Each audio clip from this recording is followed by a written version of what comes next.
Hello, just like this lot, I'm greeting you. Today I'm here to give a little bit more info on the Arteza products that I received, namely the twimarkers, the watercolor paint set, and the gouache set with 60 colors. I've swatched them out and I'm going to show you the result of that. So this is a cheap notebook with very thin paper, but that isn't a problem. It had nice white paper, so that's why I bought it. So these are the colors of the 48 set of the Arteza twimarkers. So I'm going to come a little closer so that you can have a very good look on the colors. So this mark has been done with a brush tip, and this small stripe is with a fine tip, so it's perfect for small details. So you have a few yellows and orangey type of colors, quite a few pinks, some reds, quite a good set of greens and aquas.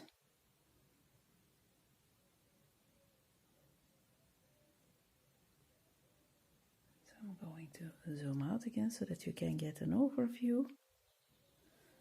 And on the other page, I have a few other colors.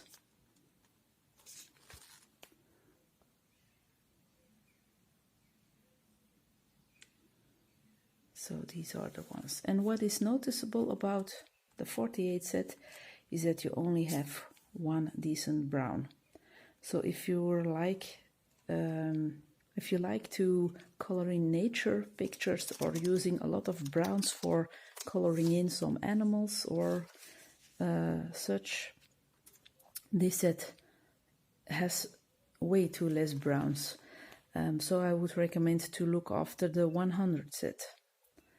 On the other hand, if you're not coloring in nature pictures a lot, but more people, if you lay the focus on people, or maybe like me, princesses or fairies or whatever, those bright colors are beautiful for their outfits. You can go wild with all these bright and beautiful colors. So for that purpose, it's perfect. You have a skin tone too. I think the earth red, it's called red, but it's a peachy color, and you also have the coral. You have a real peach also. So these three, I don't know if it's very visible on camera, but there are differences in the color composition. So these will be perfect to work with for your skin tones, if you want to use these type of markers on skin. Now I have used these together with the watercolor set and the gouache set on a Hannah Carlson page. I will show it in a minute. And I've noticed that again, you really have to have watercolor paper. Hannah Carlson's books have thick paper, especially the Dutch ones, but it's not watercolor paper, and you have to apply these markers in another way on that book. But I'm sure on watercolor paper you can play around and do whatever you like, but you have to apply them in another way on not watercolor paper. So we're moving on to the watercolors themselves. So this is the range of colors. As you can see, it's very, very bright and poppy. A lovely palette. It's very, very beautiful. Another downside on this one, so the downside on the twimarkers were the lack of browns. The only downside on this one is the lack of a white one, of a white paint, because if you make your paint thinner with water, you still have the same color. If you add some white, it becomes lighter. And for a starting colorist or a starting person in watercoloring, I think it's important to just have a white paint so that you can play around and make your own colors a bit more lighter if you want. So for example, this cadmium red light is very beautiful, very intense color. But if you want it a bit more, yeah, lightened, a white paint would be perfect. So, but other than that, wow. But most of us, of course, do have some paints already or something like that, or a bit of an extra tube of another watercolor set, so we can play around with it. But if you're just new into buying sets of watercolor, you will miss a white, I think. So, but further than that, wow. And then here we have the gouache paints. I hope it's a bit visible. I don't have my torch with me, but we have some pearl colors, and those are shiny. Yes, it's a bit visible, I think. And here's a pearl bubble gum. Here, I mean. So very opaque colors. Very vivid, very bright. I love them. And these are the darker colors.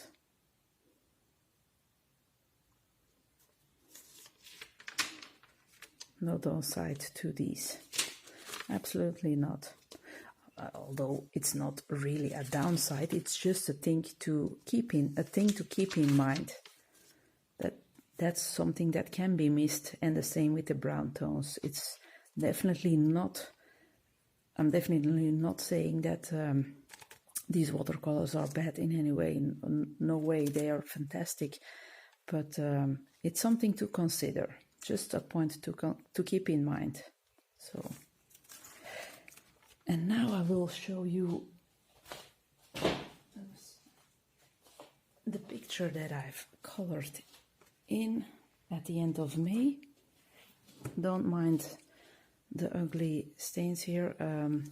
This page was messed up because I did way too wild things with my brush up powders in this book, and I took the page out at first, and it was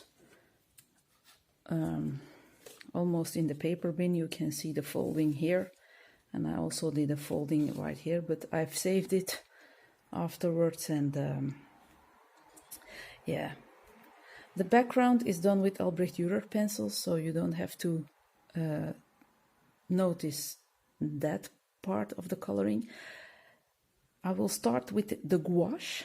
I have used the gouache on his or her crown here, and I've used the gouache on these yes, grayish leaves, and I went on top with some Prismacolor pencils here with some slate gray, I think, and white on the top, and the gouache takes pencil perfectly. And I love the fact, I'm going to try and make it shimmer a bit because the sun is Paul Rubens glitter. I love the fact that I could make the crown matte. Gouache is very opaque and matte, and I really liked it because then I had a good focus on the shimmering here, and together with a good focus on the crown. So that was the gouache. The watercolor paint, that was the base layer, the yellowish base layer was the watercolor set. I'm going to take a look at the swatch book and see which color that I used. I think the sunburst yellow or the Naples yellow. I didn't write it down. One of these two, I think. Or was it yellow ochre? Damn. No, I think it's the yellow ochre that I've used. Yeah, that was it. I had to write it down, I'm sorry. And on top I went with polychromos pencils, also not any problem. The paint laid down very well. Same with the gouache paint. Very smooth. Although I can feel a difference between watercolor and gouache. Gouache is more of a, it's like it's having a mini brake system, like on a bike or in a car. It's when not watered down. I mean, I did water it down quite a bit for the leaves because I wanted the little dots to appear and that the black lines didn't disappear. So I watered it down and it laid I can't talk. It laid down without any traces or stains. It was a smooth surface. And here I used it purely without water, and then you have to do more work with your hand to spread the paint around. But I think that's a typical how do you call it in English? Een eigenschap. A characteristic of gouache that it's less fluid than watercolor, but I didn't have any stains. I painted it again with a very small brush and it worked perfectly. I could get into any detail I wanted, so fantastic.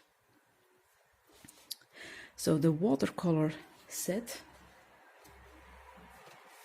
I'm going to show it again.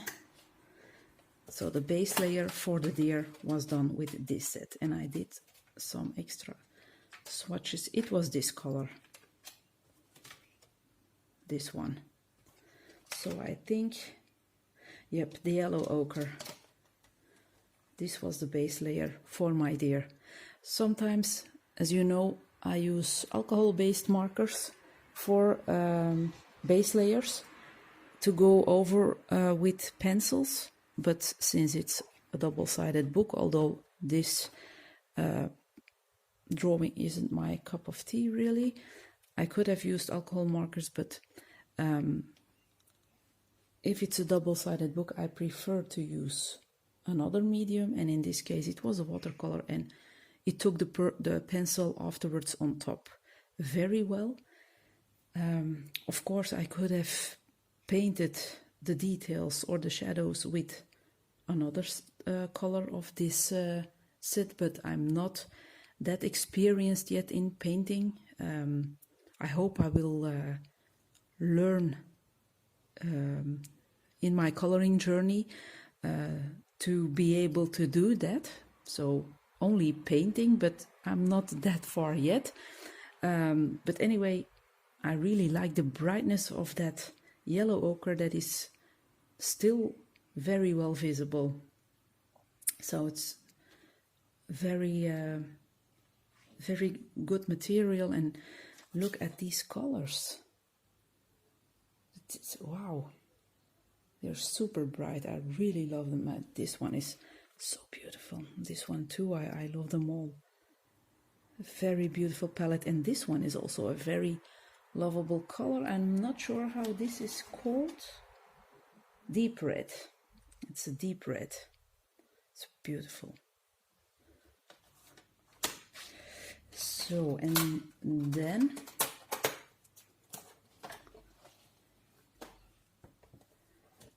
you know what? I'm going to grab the products. So that you can have a good vision. So here we have the gouache set.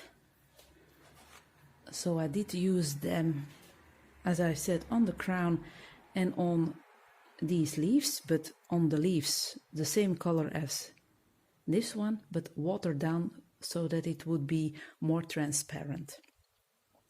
Now these leaves and these, I'm going to lift my book. This is also gouache, but the pearl colors. You have quite a few pearl colors in the gouache, and I've watered it down quite a bit, and it's not that shiny like the Paul Rubens paints, but it's more, it gives a metallic look. So I hope. So these are the pearl gouache, and these curly leaves are the watered down pearl gouache. Now I went on top of those to give them a bit more depth, and it worked quite well. And I did use some pencils here just on the middle parts. I left it quite basic because I really liked the effect, and the color changes depending on the light. So it's quite of a sage green, I think. Now you can see it better. It's really metallic-y. So even watered down, you get a real metallic look. So that's fantastic. Also, no traces, worked perfectly. And since I'm holding this book up, last but not least, the yellow flowers I did with the twimarkers, as well as these ones. Now for these ones, I chose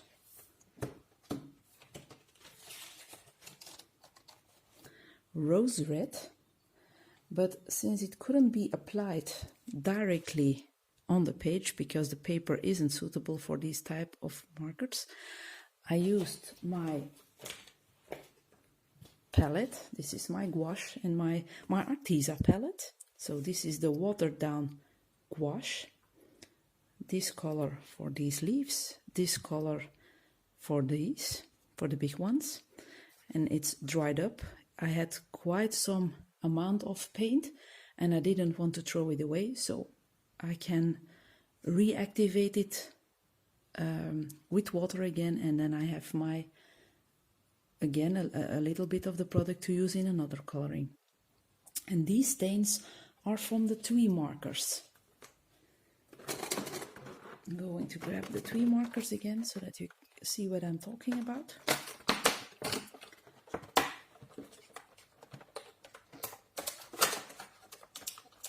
So they look like this, as I stated before. And the easy way to know which side that you're holding, the brush side has the lid with the pin, and this one is just a straight lid without a clips or a pin. So I did choose for those flowers the base layer because they are quite pink. They were almost fluorescent. I chose the rose red. So when scribbled down, it's this color, and I've used my water brush to apply it on the page. It became really light pink. So that was a surprise, but I liked it anyway, except that it was too bright. It didn't suited my composition, so I had to play around more to mute it down a bit. And I've used 3 other colors. I think I've used a ruby red afterwards and the Egyptian blue. And I always scribbled some ink down on this palette, took a bit of the ink with my water brush and went over my flowers. And I love the way they blended. I did use some white dots to match the deer's white dots, but look at that. You can see the the Egyptian blue is that mauve color, and then you have that. I know I have used the reds, but they turned out in a different way. But the way they have blended, the transition from one color to another is fantastic. So I learned a lot doing this picture. I really learned a lot on how to apply the twimarkers in a way that was suitable for me. At first I wanted to give it some watery stains again, but because I could create that with this type of marker in a Karolina Kubikowska book, but the paper of Karolina's books is different from this paper, and the water stains didn't work on this flower, and that's why I had to play around with more colors than I initially thought, but I'm super happy with the result. So in the future I will do a color along or a color and chat using one of the Arteza products, or maybe all three of them or two of them, I'm not sure yet. I don't know beforehand what I will be coloring, but I couldn't resist to use them in my most recent coloring so that I could show quite soon how my experience with them was, and I am over the moon with them. Really, it's not because I got them for review. It's my honest opinion. I love them. The colors, I mean, they speak for themselves. I'm going to grab them again. They are bright, they are vivid. Same with the watercolor palette. It will be fantastic for underwater scenes, and here you have a lot of browns, no skin tones. In this one, not a salmon pink or something like that, so that's something to think about. Also not a white. With the twimarkers, only one brown. In the 48 set, the 100 set will be more, will have a larger range, of course. But the colors and the price you pay for these products, you really get quality. Here we have some skin tones if we want to paint. I really hope in the future I will be able to paint more and shade more with paints themselves. But that's a learning process that I will have to go through, and but I will definitely try to improve that, because I really like working with watercolors and paints. And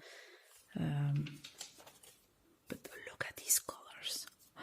Crimson red, that's wow.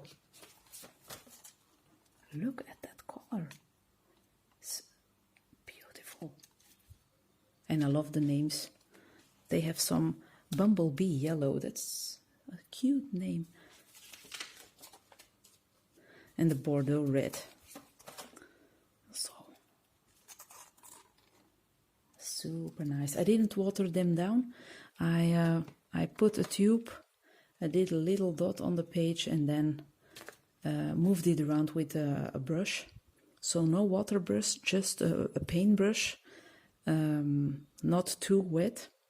And the violet I had to spread out a bit more so that you could see a bit of the, it's a very strong color. Same with the Prussian blue. I hope the camera will pick it up. It's very beautiful. So watered down, they will look, yeah, of course, more opaque, but you still have some strong and intense colors. And also you don't need a lot of product to be able to color quite a bit. I've only used a small dot for the greenery and also for this paint, and for this one, and watered down. It's really a little dot, and you have a lot of paint to work with, so they can last a long time if you want. So yeah, I'm super enthusiastic. I really recommend these products. Just keep in mind that you have to look for the set that is the most convenient for you. So if you want more browns, take a look at the 100 set.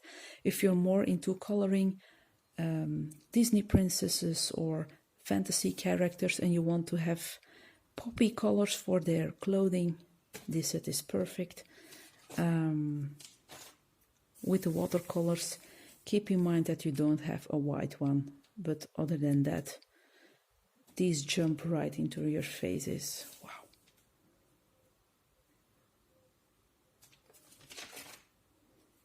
And the gouache,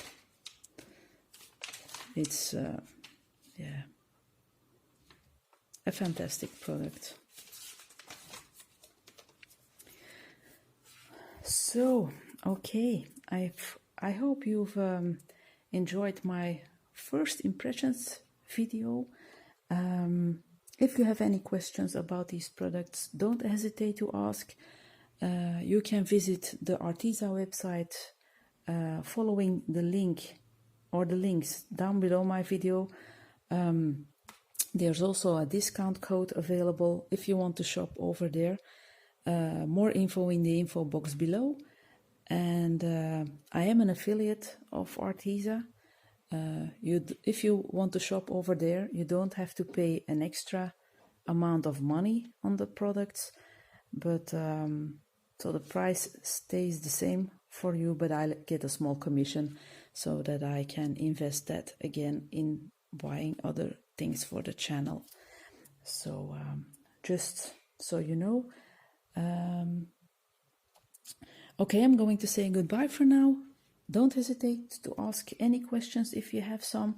I'm happy to answer them, and I can't wait to start working with these products again. Of course, I have to do some planning on what I will be using on which page, and you know, it's always a bit of a search what will be interesting for the channel and for you to watch. So yeah, if you have any suggestions for that, also please mention it down below. I will be happy to read it, and I hope we see each other soon again for a next video. Take care everyone. Bye.